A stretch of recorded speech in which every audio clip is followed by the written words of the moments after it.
Welcome to another episode of Last Week's Comics Today. I've got another large stack of comics here. I have no idea what order these are in. I do have a couple of things on the floor that I think I'm going to save for next week, because that is going to be a much smaller week. But we're going to start this week with Dear Editor. This is the surprise finale. I wasn't really keeping track in the solicits. I was barely keeping track at all. But this is the last issue of the series, and it's...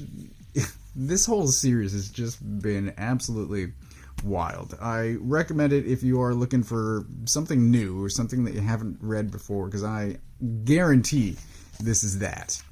What started out back in issue 1 as... I mean, look at this. That's nuts. What started out in issue 1 as sort of a newspaperman investigating local political corruption turned out to be... by 2 issues later, an expose on the existence of vampires via honestly murdering them on camera and then just releasing that. It's so wild. Last issue there was torture in a basement. This issue is a road trip. It's so unexpected. It's absolutely fresh. There's for some reason just a single anthropomorphic character. But I need to keep an eye on this Ryan Lindsay guy. This is the writer. And see whatever he does next. Because there's nothing else like this.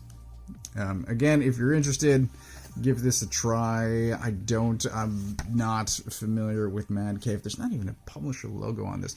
I'm not familiar with Mad Cave and how they collect their stuff. I hope that this gets a collection so that maybe some more people read it. But... it's just, it's so wild. It's completely nuts. I had a fantastic time reading it because it was so unexpected, so original, and I feel like this is a case of if the creators thought that they only had one chance to do a comic, they were just going to put everything that they had into this. So like I said, there's stuff about sort of writing, there's stuff about life, the ending of stories, there's... some dangling plots that I don't know will ever be followed up on in the sequel, but there's a lot. That's all I'm saying. There's a lot packed into this. It's very original, very surprising. Recommended. Speaking of surprising, we've got the Untold Destiny of the Foot Clan. I don't know that I got that title correct. I'll need to check my notes. But here we've got Casey Jones working with Karai on page 1, and I'm like, I've missed a lot. I don't know how many, 35, maybe 40 issues that I haven't been reading of the Sophie Campbell Ninja Turtle stuff, but that's definitely news to me. There is, I'm going to say, not that much untold history in this issue. What this is... the Foot are hired to break into a place to steal a thing. There's this guy. This fight is nuts. Bebop Rocksteady versus a mutant whale. It's insane. Anyway, they're hired to break into a place to steal a thing. These guys get there first, and things do not go well. Cry gets absolutely stomped. She winds up in the hospital looking like this. It is a mess. I'm not sure who this guy is. Like, I was thinking about grabbing the Ninja Turtles source book that's coming out alongside this. I think it's 1 month ahead. Just to catch up on things. Sort of recap what has happened in the almost 150 issues by now. And to... yes, to recap, to refresh myself, and then to learn what I have skipped in the last, like I said, 30 to 40 issues. I didn't, but now I'm thinking I might. So, I don't know. If it's at the comic shop, I might grab the Ninja Turtles source book as well to figure out, to fill in some of these gaps, because I really want to know how Casey wound up working with the Foot. Anyway, there's more to come. I think there has to be more Untold Destiny. But, see, I think I got it wrong. Untold Destiny. I think I wrote Untold History. Anyway, that's Yeah, that's my mistake. But it's well done. It's going somewhere. I don't know. There's Sting at the end, and yeah, it's good. I'm enjoying it. This guy, Santaluco, is my favorite Ninja Turtles artist. So yes, and then Burnham. God, I'm rambling a lot on this issue. But Burnham was doing the IDW Ghostbusters that I also loved. So yes, it's a team up of two creators that I'm each significant fans of, and together they are creating this story that I am engaged in, that I want to see where it goes. I'm definitely adding this to my pull list. Once Upon a Time at the End of the World. Let's see if I can be more coherent talking about this one. So there's two issues left in the series. It is clearly drawing to a conclusion. These two characters, they are returning to the city, the town, the collective that they built in the previous arc. They're returning there to stop these red-skinned assholes from destroying the world. And I don't understand what is there. They talk about something. They refer to the end of the previous arc, that there's more that we don't know, and I'm super curious about that. But Dragotta has a way of drawing that is... It's I'm going to say both hard to look at and hard to look away from, because it's so captivating. But then there's little things like the sagginess of his underwear. This is a guy who has built himself a cyborg arm. It's hard to see there. It's more visible in the comic itself. He's got this sort of shotgun built into his arm. There's the robot hand. It's a guy who has built himself into a cyborg from trash in a wasteland, and yet he can't find underwear that fits. And it's, to me, it's hilarious. It's also a little bit gross, because I don't want to see old man saggy underpants. But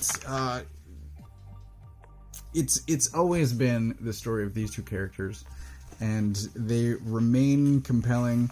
They just walk, this issue.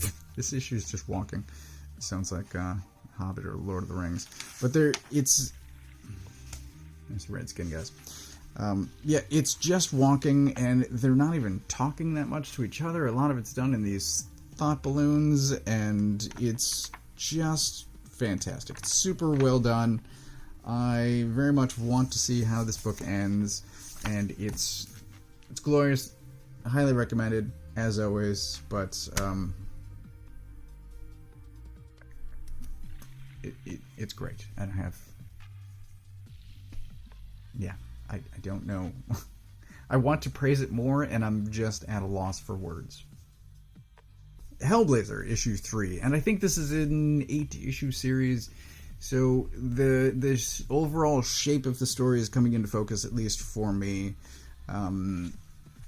Sandman has hired, Dream has hired Constantine to retrieve something that was missing, and he's going around America. He's also, because he's Constantine, a little self-serving in how he's going about it, but this is an issue focused on sort of a character that we met last issue. Here we have Swamp Thing made out of cacti. Well, he's still making himself there, but there's a better picture of him a little bit later. But they're in Texas, and there's a B-plot related to some conflict at the border, I'll say. There's a border watcher, and there's someone crossing the border, and they come into conflict, possibly expectedly.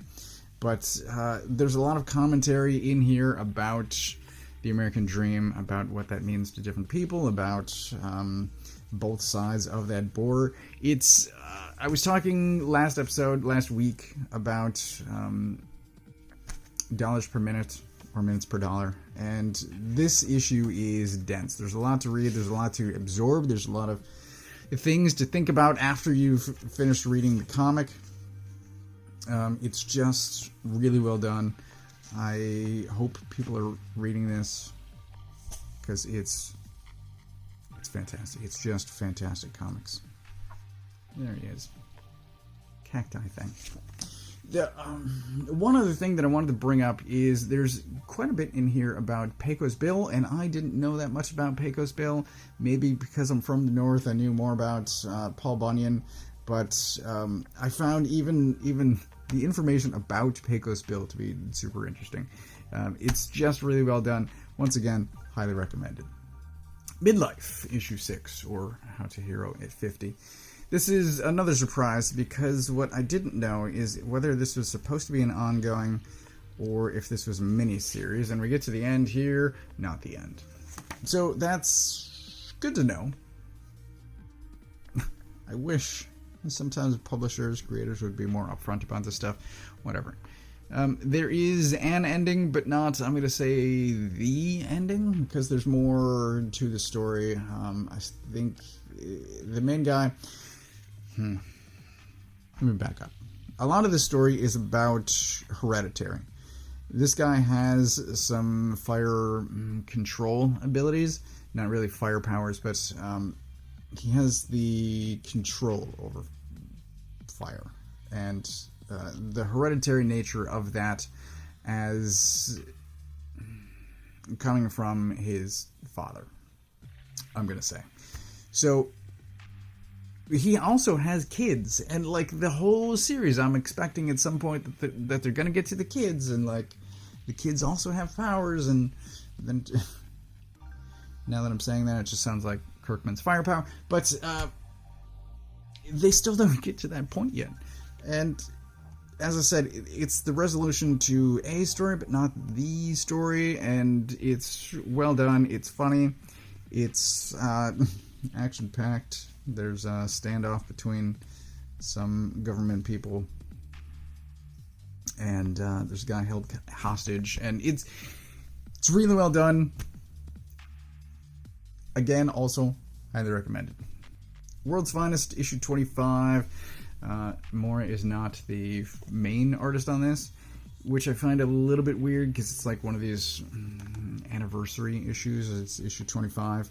And main artist is on backup instead of the main story. The main story is 23. Interesting. I just find it interesting, especially at the turn of the year, like when things were drawn. So he did this back in 23. Anyway, I just find that interesting sometimes. Main story is a team up of Lex and Joker. Joker is hired by Lex to translate, to read this map, essentially, to get to a place, to get a thing, and it's kind of annoying. There's a grammatical issue I have, and I didn't bookmark it. I meant to, but there's a point in here where Lex is talking about... he says the hoi polloi. And let me see if I can find it. Down here to strap hang with the hoi polloi, you buffoon. Here's I have an issue with the hoi polloi, and I usually ignore it. I know better. Lex knows better. Wade should know better. Hoi literally means the. You're not supposed to say the hoi polloi, even though most people do. It's just hoi polloi. It means the many. And Lex should know that. Yeah, like I said, I usually ignore it. In this case, I find it very irritating because Lex should know that. Wade should know that. I find it somewhat inexcusable that that's there. Anyway, the story is, this is the thing that they're after, and it's fine. It's fine. I have really no comments other than that irritant. Anyway, the backup story is more in line with the continuing plot of the main series. We get these two at the end here. and I'm ready for it. We're past Kingdom Come stuff. I'm ready for what's next. This is an okay issue. It's fine. Man's Best issue 1. This is another surprise. I've talked about this somewhat frequently, but Boom doesn't really put out preview pages, at least that I can find. What they do instead is, for some of their stuff, seemingly, they will put out an Ashcan preview, which is most of half an issue? I don't know. It's part of the first issue, and then some supplemental material. So I read the opening to this a few weeks back when I got the Ashcan, and I was in. And then I get issue 1, and like not that much additional happens, and I'm just like, I don't know that I care. Which I was ready to sign up for the whole thing, right? There's these animals that talk, and they're in enhancement suits. They're not quite cyborg. Well, the dog, this one's definitely a cyborg. This one just has, like, this is kind of a mech suit, and this is just like a rocket strapped around his body. What's weird, though, here's what I don't understand, is the animals are talking the whole time, except I don't think the humans can hear or understand them. Because there's never an interaction between a human and an animal other than, like, this. So these people are running away because they got too close to a door, basically. And so, like, the whole time the animals are talking, and I don't think anyone's able to understand them. Which is fine, but the way that that's conveyed just comes off as strange. Anyway, the animals, the humans, are all on a spaceship. The spaceship kind of crashes. There's too much gravity. The planet was missing. It's a whole thing. It's, I guess, the mystery. But I don't know that I care. I don't think I'm getting this, which is disappointing. I don't know what else to say. Dawnrunner, issue 1. I wasn't expecting Dawnrunner to be literal. The issue starts with, well, the issue starts with some context, some history as far as like how the world got to the point where it is. But then we meet her, and she's going out. She's doing her morning warm-up, which happens to be a run very early in the morning. And then I'm like, oh, she is the Dawnrunner. But Dawnrunner also happens to be the name of a mech, because possibly this one. I don't think it is that one. But here's what's happening. So it's basically Pacific Rim, except in South America. I think I can't remember where. In Guatemala. So it's basically Pacific Rim. There's a rift that showed up in the air instead of in the ocean, and some things came through, and humanity organized. They collaborated and defeated the invaders by building both a wall and giant mechs. And like, sure, okay, that's fine. It's fine. I'm in. I've read other, giant mech comics. I don't remember the name of the last one. There was something last year. Image? I don't know. Anyway. But between this and this, right? So I was reading this week. I'll be doing a video on it. It'll show up in a few weeks. This mentions language a few times. And so there's these alien invaders, and the humanity doesn't understand what the aliens are talking about. They bring up language a few times, and both in Pacific Rim and in this, there's a moment in the end here. It's with Mechagodzilla has a piece of Godzilla inside of it. Obviously, Pacific Rim 2, that's kind of it's a major thing happening in Pacific Rim 2, so all of that is in my head, and they're debuting this new mech, and I'm like, there's a piece of something inside that thing, because that's just how these stories work. And there is definitely something. I don't know that that's what it is, but I'm still going to hedge bet and say that that's what's happening.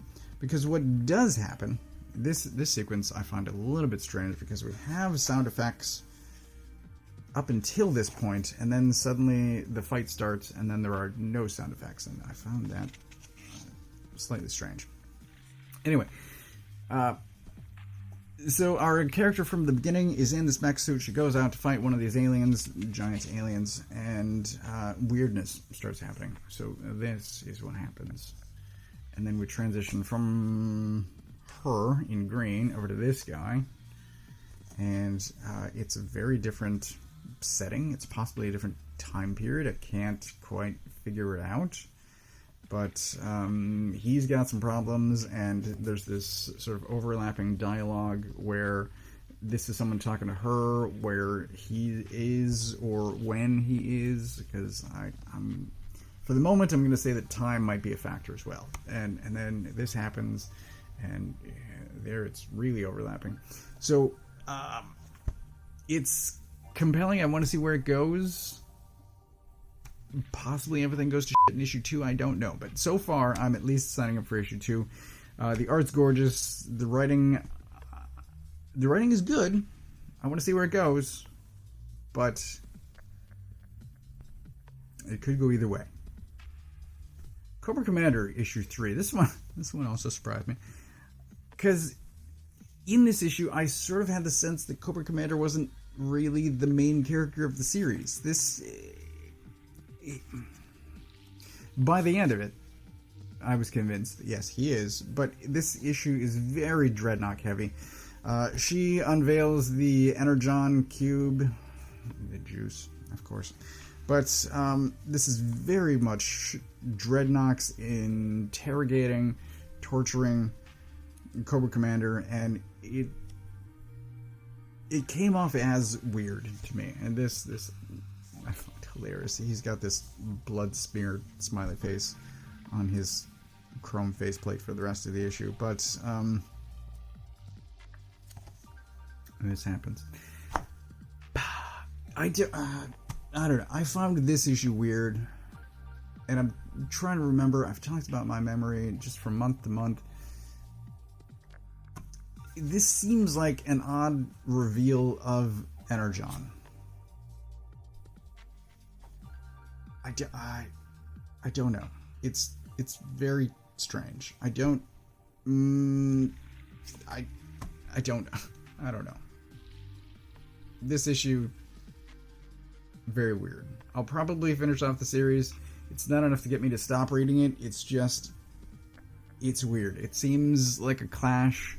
Duke, I'm going to say, is better structured. It's being told in a better fashion. This is not. Issue 1 was a great setup. Issue 2 was just action. The plot didn't really move. The plot still doesn't really move here. Nothing has actually happened. Maybe something happens in issue 4, but this is just not as well done. Kill Your Darlings, issue 7. There's only one issue left of this, and a lot gets revealed here as far as what's happening and how, and part of why. It's fantastic. I don't want to say too much. I've been rambling quite a bit already. Art's great, story's great. This might be pick of the week. I need to review the stack one more time, but I love this guy. This sad stuffed cat. Oh my god. It's great. Anyway. It's fantastic. Highly recommended. It's horrifying. It's horrifying what is happening to this magical world by a witch, I'll say. It's gorgeous. It's well done. Pulls at the heartstrings. It's excellent. Maybe pick of the week. Let's find out. So this is everything that I got this week. Dawnrunner needs some attention. This is also incredibly well done.